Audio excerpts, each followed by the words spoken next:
GST में नए rate applicable हुए हैं 22 सितंबर 25 से।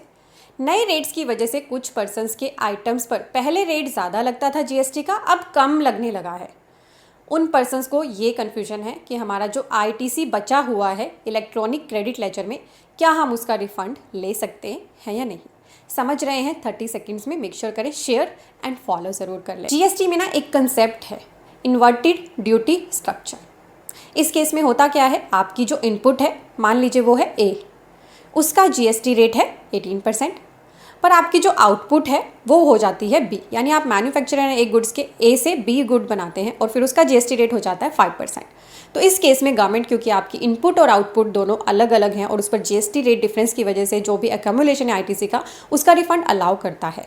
अब बहुत सारे पर्सन इसको, जैसे अभी जीएसटी रेट चेंज होने हैं और उनकी भी मान लीजिए एक आइटम है ए, उसका पहले जीएसटी रेट 18% था, अब वो कर दिया गया है 5%, तो सोच रहे हैं क्यों ना इन्वर्टेड ड्यूटी स्ट्रक्चर मान के उसका रिफंड ले लिया जाए। ऐसा आप बिल्कुल भी नहीं कर सकते हैं। इसके लिए एक सर्कुलर है जो आपको स्क्रीन पर दिख रहा है और इस सर्कुलर में साफ साफ लिखा है कि अगर आपकी input and output same item है और उसका जीएसटी रेट कम होने की वजह से चेंज हुआ है, तो आप उसके अक्यूमुलेटेड आईटीसी का रिफंड नहीं ले सकते। उसको आप अपनी आगे फ्यूचर की आउटपुट लायबिलिटी के साथ एडजस्ट कर सकते हैं, उसमें कोई इशू नहीं है।